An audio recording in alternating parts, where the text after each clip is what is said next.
We wanted to talk about really rethinking destination marketing and how a destination, even if they don't have a huge budget or a lot of resources, how they can really bring big change to their own destinations just by really engaging their partners and gaining brand ambassadors and being bold with their decision making. And part of that is engaging in a social media environment, which is of course what the conference here is about. I think social media and the entire internet brings advantage to smaller convention and visitors bureaus, and we're able to do things now that only the bigger bureaus used to be able to do. And do more with less, yeah. Yeah, exactly. You can compete on a global stage. So you started a DMO more or less from the ground up. Yes. So what did it allow you to do that maybe other DMOs are struggling with? Well, because it was a completely new concept, we didn't have a platform to follow, so it first of all, it made us be extraordinarily creative. And since we were really small budgets, we had to be really efficient as well. And so we combined the creativity with the efficiency, and it made us laser focused on finding those specific tools out there that could enable us to be able to achieve. And so, yeah, that's what we did.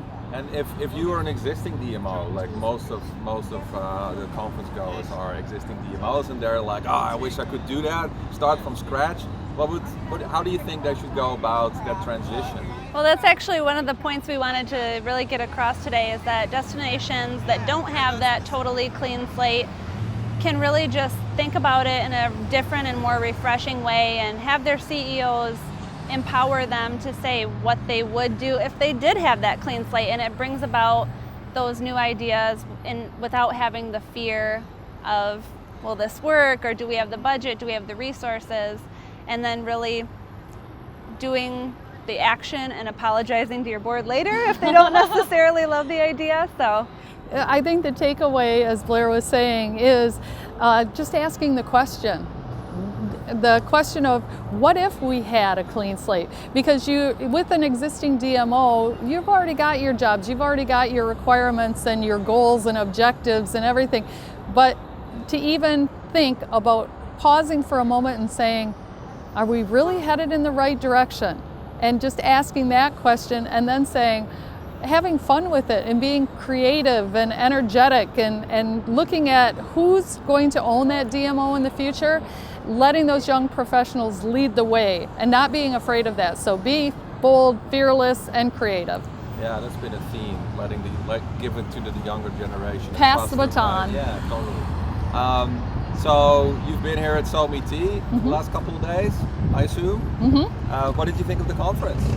we absolutely loved it. We were really inspired, and we thought it was really neat that a lot of the stories of other DMOs related to ours so closely.